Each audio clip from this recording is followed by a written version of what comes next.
time you walk into the room, got me feeling crazy. Shot my heart, boom, boom.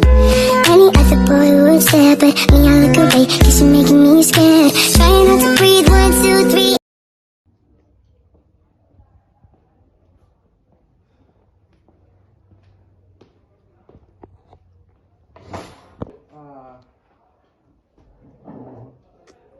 Halo anak-anak. Halo Pak. Pagi. Di sini kita akan memulai pelajaran kita. Oke anak-anak, tujuan pembelajaran kita hari ini, siswa dapat menjelaskan peristiwa kebangkitan Yesus Kristus dari sudut pandang Alkitab. Siswa dapat menjelaskan makna kebangkitan Yesus Kristus bagi orang percaya. Siswa dapat menjelaskan dampak kebangkitan Yesus Kristus dalam kehidupan sehari-hari. Siswa dapat menyanyikan lagu rohani tentang kebangkitan Yesus. Oke anak-anak, kalian bisa lihat dari materi pembelajaran kita hari ini, peristiwa kebangkitan Yesus Kristus. Matius bab 28 ayat 1 sampai 10. Markus bab 16 ayat 1 sampai 8. Lukas bab 24 ayat 1 sampai 12. Yohanes bab 20 ayat 1 sampai 18. Untuk pengertian peristiwa kebangkitan Yesus Kristus. Oke anak-anak, siapa yang tahu dari pengertian peristiwa kebangkitan Yesus Kristus? Saya Pak. Oke Elsa? Kebangkitan Kristus itu adalah kebangkitan Yesus Kristus, yang dimana peristiwa ini Yesus bangkit dari kematian setelah disalibkan dan dikuburkan. Ini juga adalah salah satu peristiwa yang paling penting dalam agama Katolik dan merupakan dasar bagi iman Katolik. Ya, benar sekali Elsa. Di sini kita bisa lihat dari penjelasannya lebih detail gitu, yaitu kebangkitan Yesus Kristus adalah peristiwa ketika Yesus hidup kembali setelah mati, disalibkan dan dikuburkan. Yesus bangkit pada hari ketiga, hari Minggu, seperti yang sudah ia katakan sebelumnya. Kuburnya kosong dan banyak orang melihat Yesus hidup kembali. Ini membuktikan bahwa Yesus bangkit hari ketiga.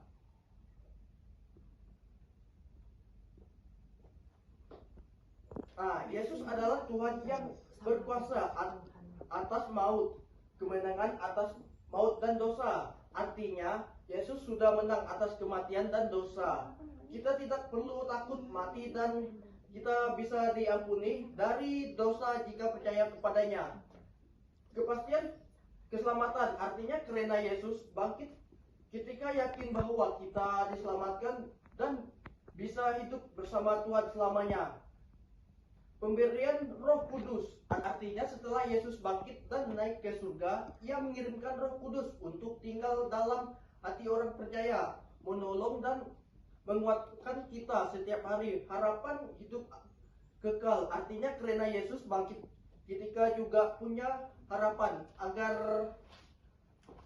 akan hidup kekal di surga bersamanya setelah kita mati, memberikan kekuatan dan pengharapan. Artinya ketika kita sedih atau menghadapi masalah gitu, kita sendiri, Yesus yang hidup memberi kita semangat dan harapan, motivasi untuk hidup benar. Artinya akan terdorong untuk hidup sesuai firman Tuhan, jujur, baik, dan menjauhi dosa. Karena Yesus sudah menyelamatkan kita menjadi saksi Kristus. Artinya kita menceritakan tentang Yesus kepada orang lain melalui perkataan dan perbuatan kita sehari-hari.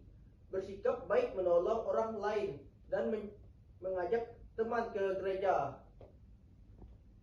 Kemenangan atas maut, sebuah perspektif maut merujuk kepada kekuasaan Yesus Kristus agar atas kematian dan dosa, yang membawa implikasi luas bagi kehidupan orang percaya.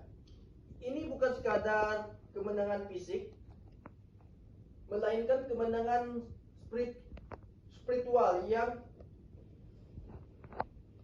mempromosikan kehidupan manusia dan mewartakan harapan agar hidup kekal. Tadi kan saya sudah memperjelaskan materi kita yang tadi. Sekarang kita masuk ke bagian berdiskusi dalam kelompok gitu. Iya Pak. Ya, Pak. Oke, segera dimulai. Diskusi tentang apa Pak? Ya, kita diskusi tentang materi yang kita tadi, tentang apa makna kebangkitan Yesus bagi orang percaya. Menurutmu apa sih makna kebangkitan Yesus bagi orang percaya? Kalau menurutku sih kebangkitan Yesus itu artinya dosa kita sudah diampuni. Menurut saya itu kebangkitan Yesus Kristus itu banyak maknanya, Nomi. Nah, itu tuh di situ termasuk makna yang sangat luas dan mendalam dari kebangkitan Kristus ini. Nah, di sini juga maknanya itu ada kemenangan Kristus atas kematian Dia. Nah, di sini kebangkitan Yesus juga menunjukkan bahwa Dia ini memiliki kuasa atas kematian dan dapat mengalahkan kematian ini. Ia juga memberikan harapan bagi orang yang percaya. Misalnya kayak orang yang percaya sama Dia itu pasti memiliki harapan yang penuh. Oke. Pak, kami tadi sudah diskusi sama kawan sebangku saya. Nah, di sini menurut kami itu kebangkitan Yesus itu artinya yang dimana dosa kita itu sudah diampuni Kristus. Iya kan kita jadi nggak perlu takut mati karena ada hidup kekal. Gitu Pak. Di sini saya berpikir juga Pak bahwa Yesus itu bangkit. Kita jadi punya semangat untuk hidup yang benar, untuk mengikuti teladan Yesus Kristus dalam kehidupan kita sehari-hari Pak. Nah, itu yang dimana tadi itu dampak dari kehidupan kita sehari-hari itu sangat penting bagi peristiwa yang Bapak jelaskan tadi. Ya, baik. Anak-anak, kita sangat bagus sekali dari diskusinya tadi.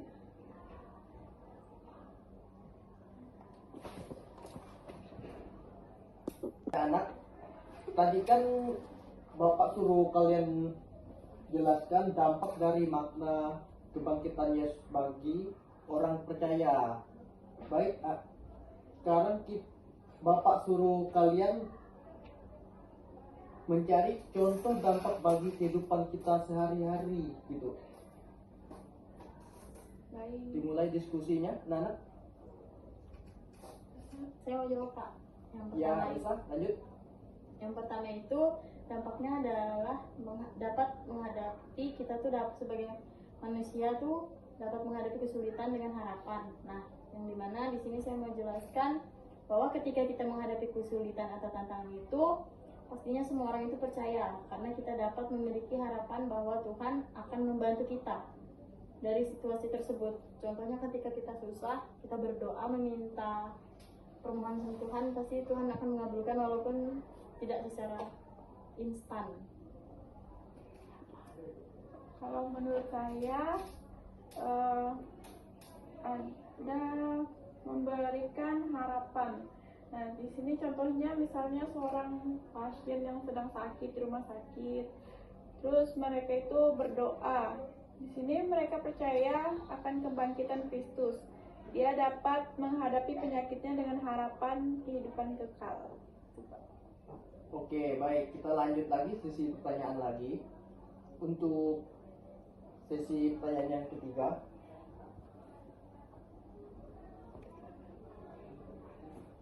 Itu kebangkitan Yesus itu artinya dosa kita sudah diampuni, itu bisa diberi contohnya enggak gitu?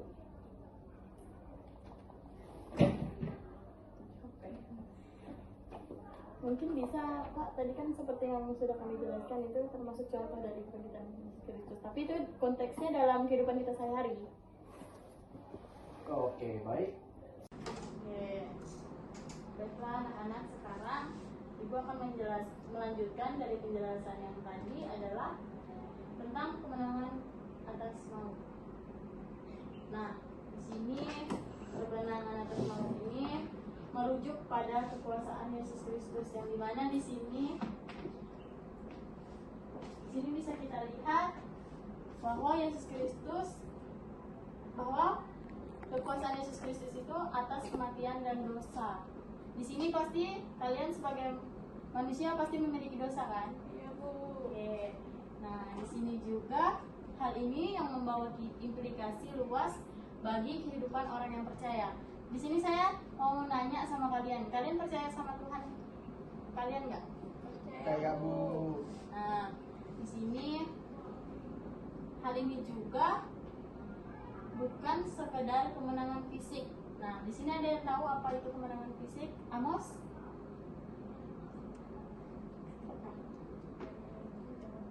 Tidak. Di sini juga anak-anak, Ibu mau menjelaskan bahwa kemenangan Kristus ini merujuk pada hal yang diperoleh dengan kerugian yang sangat besar. Nah, yang dimaksud dengan kerugian ini adalah kerugian berupa korban jiwa yang sangat banyak, kerusakan harta benda yang signifikan, atau hilangnya sumber daya penting lainnya yang melebihi manfaat yang didapat dari kemenangan itu sendiri. Yang dimaksud adalah contoh dari kemenangan Yesus Kristus itu dalam kayak contohnya seperti kehidupan kita sehari-hari itu bisa masuk dalam contoh yang saya jelaskan tadi. Nah, di sini juga istilah ini juga sering digunakan untuk menggambarkan situasi di mana pengorbanan Yesus yang luar biasa untuk bangkit dari mati. Intinya adalah kemenangan maut ini mengingatkan kita bahwa hal ini juga menyadarkan kita sebagai manusia pentingnya untuk percaya dan berkorban demi orang-orang yang menurut kita memerlukan tolong kita. Nah, selanjutnya di sini saya akan menampilkan video yang nanti kalian akan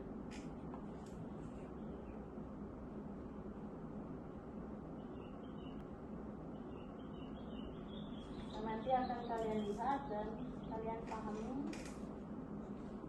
Mau lihat videonya enggak? Ya, Bu, mau.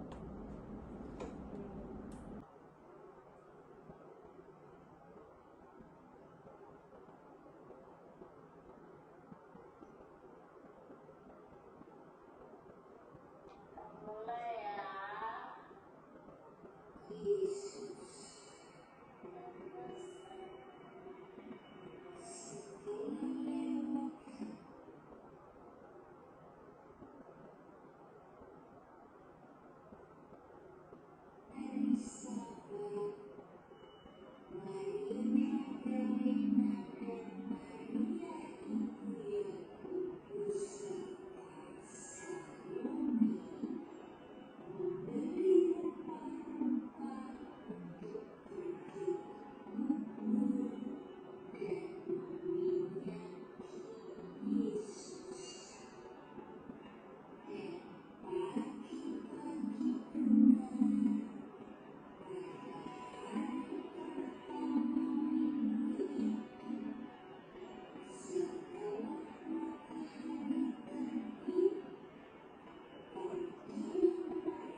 Baiklah anak-anak, dari video ini apakah ada yang ingin bertanya atau kalian tanyakan tentang video ini, atau ada yang mau sharing pribadi, silakan. Saya mau bertanya, Bu. Ya silakan, Bu, mau bertanya apa? Bu, itu gimana batunya bisa terguling gitu, Bu? Nah, di sini kenapa batu itu bisa berguling? Ya itu karena tadi kan sudah dijelaskan di dalam video tadi itu bahwa terjadinya gempa bumi yang besar dan dahsyat. Nah, di mana di situ pasti Amos pernah lihat atau nonton di TV atau di mana kan? Pastinya kalau gempa itu getar semua kan. Nah, jadi di mana di situ adalah seorang malaikat itu turun dari surga dan dia itu menggulingkan batu dan duduk di atasnya. Tadi seperti dalam video tadi sudah jelas kan Amos? Apakah ada yang ingin bertanya lagi? Saya mau tambah, Bu, mau sharing gitu, Bu. Oke, silakan Amos. Bu, dari pengalaman saya nih, saya kan pernah kesusahan juga gitu. Dompet